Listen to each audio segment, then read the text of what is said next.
Okay, so if you saw my video, I spun the Caprice out over there.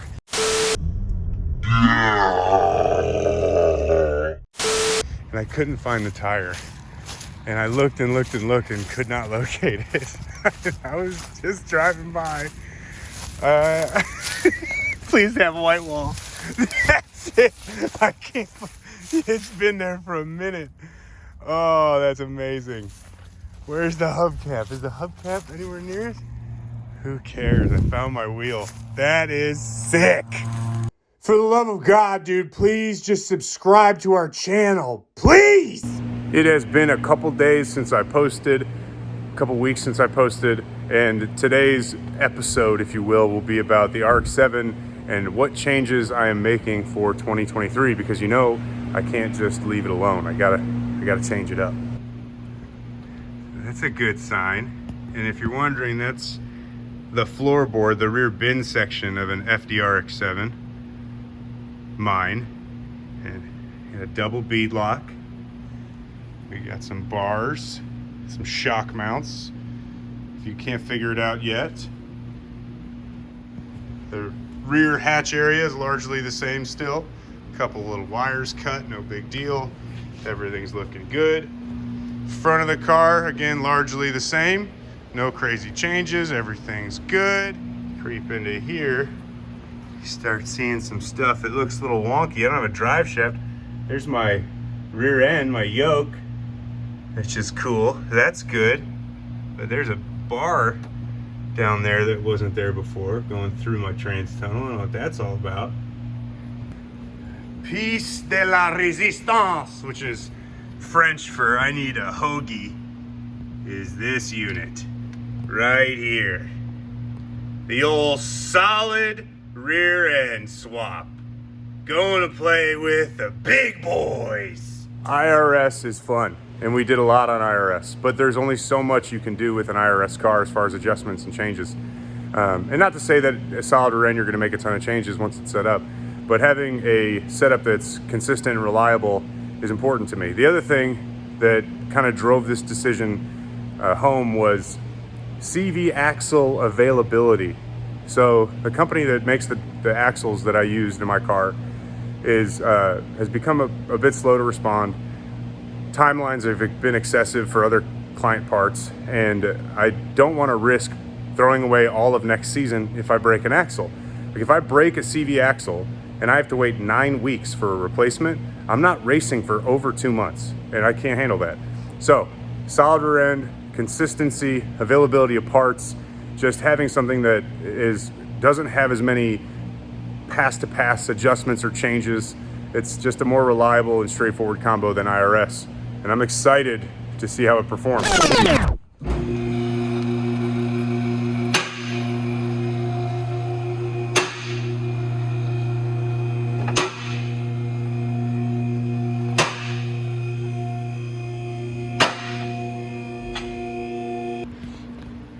This setup is actually going to be a little bit more straightforward than, like I'm not doing a traditional 4-link. You can see I got ladder bars hanging off the front. So this will be a ladder bar rear end. The shocks are still in place, but those will be moving. Those are the shocks from the IRS. The entire IRS cradle has been removed. And before somebody asks, it's already been sold, it's gone. But the ladder bars, they travel forward. The rear bin section was cut out so we can make room for those bars coming through, and we'll plate up over it when we're done. And then this bar, it's not set in place all the way, it's not done, but this bar will actually sit down inside that hole that's been cut out through the trans tunnel. It'll get welded to the rocker, and then tie arms will be brought down from the cage itself to stabilize it, among other things. And we will be able to hook up the wishbone to that tie arm as well, cross member rather, and get this thing solid mounted. So you can see from two perspectives, this side and the other, the pass-through there. And then you can see the ladder bars are 31, 32 inches long. And we got the 8.8 sitting back here. And this 8.8 is stuffed with a bunch of goodies. There's a lot of goody gumdrops in this rear end. This is I should probably time lapse this. It's gonna take a little while.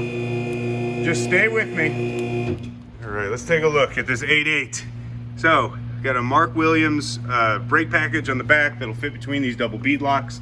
Mark Williams 35 spline axles. It is a trussed and braced 8.8, obviously, like I already said. You got your shock mounts down yonder, sway bar mounts, and then obviously ladder bars up front going forward, which are still getting worked. Got our plumb bobs dangling. This thing's gonna be a straight up ripper, dude.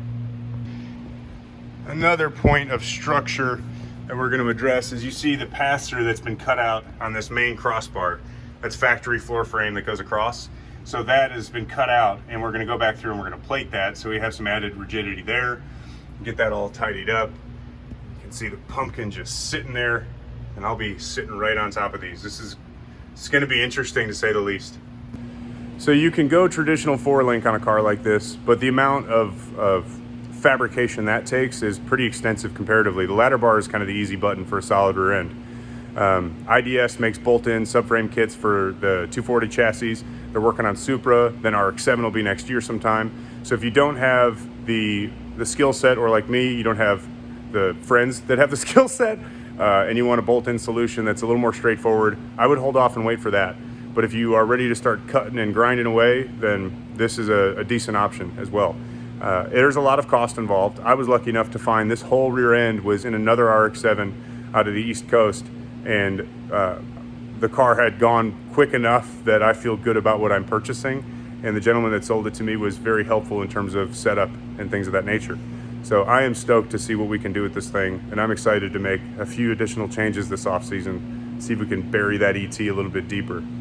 It's no secret that Garrett Turbochargers has helped power the RX-7, and I hit up Tim at Garrett. We were talking about next year and what I wanted to do. I actually asked him for a smaller turbo because I was going to go back to a street car, and then I went 7s and decided I don't want a street car anymore. What can you send me? So I sent like an apology email. Hey, Tim, I'm an idiot. What do you think about going to a larger turbo? If I need to go to a larger frame, what do you think? And he cooked this up for me. This is, right now I'm running a G45 1500. That's the name of the turbo, G45 1500. It's a T4 turbo. It's a 76 millimeter, and like I said, T4 housing, 144 AR on the housing, and it is not a small turbo itself. It's a pretty large unit. For reference sake, you can see the turbo is very close to the shock tower. Again, this is the G45 1500. And it sits above the level of the hood. It's a big honking turbo. I still have clearance to valve cover. I still have clearance to shock tower. The turbo that they sent me is just a small, like a very minute bit larger. So this is the cap, the inlet side cap on the compressor housing. There's nothing next to it for size reference, so you can't really get the idea of how large this thing actually is.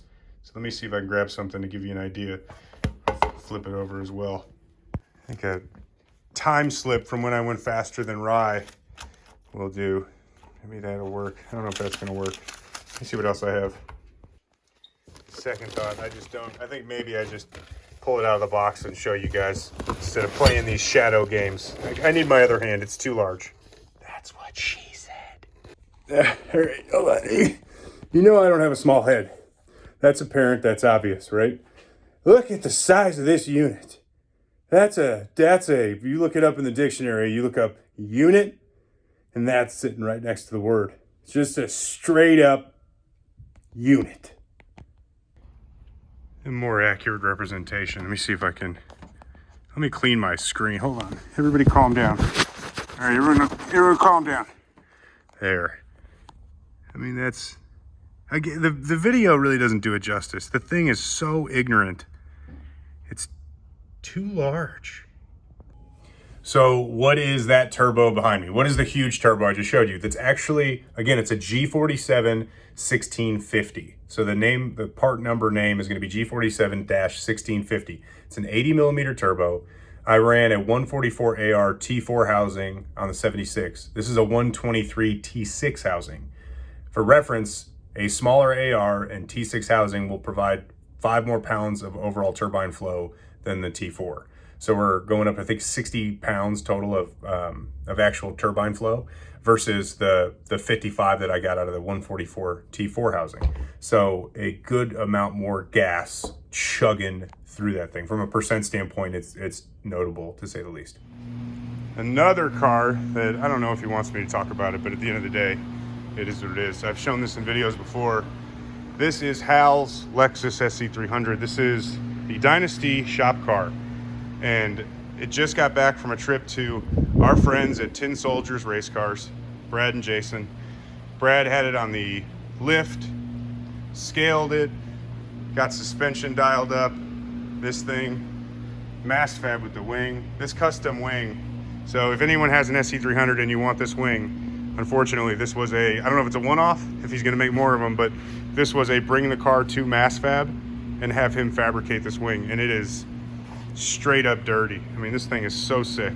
It just changes the whole attitude of the car. I know it's so stupid to care about a wing for aesthetics, but damn, it just looks sick. Inside the car, minimalistic interior by design. I know, again, I've shown this car before. I'll show it again. I am extremely, don't forget, sunroof delete by Indy Cartel. You guys are awesome. We appreciate you totally destroying the roof of this car and then keeping our car hostage for as long as you did. You were so cool to do that back in, was it 2016, I think? I'm not still bitter. This thing's a unit. This car clicked off a 5.0 last year with a whole new suspension engine combo. Everything was new, and it's only gonna go faster. I mean, this thing is gonna be an absolute ripper. 2JZ, 76-ish millimeter T4, solid rear end. This has an IDS 8.8 rear end in it. This car is dirty. I hate how much I love it.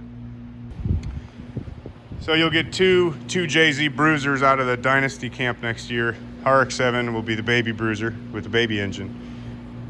And this will be hopefully the heavy hitter. This is a filled block aluminum rod motor, still stock stroke, still stock crank, just pistons, rods, and ported head cams, things like that. But it is a stock cast block, and nothing crazy in the crankshaft side of things.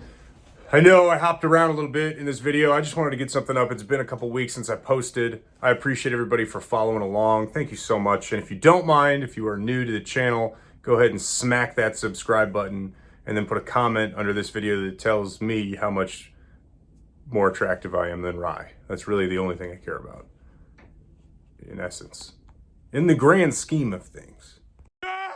So bad. Oh, it's bad.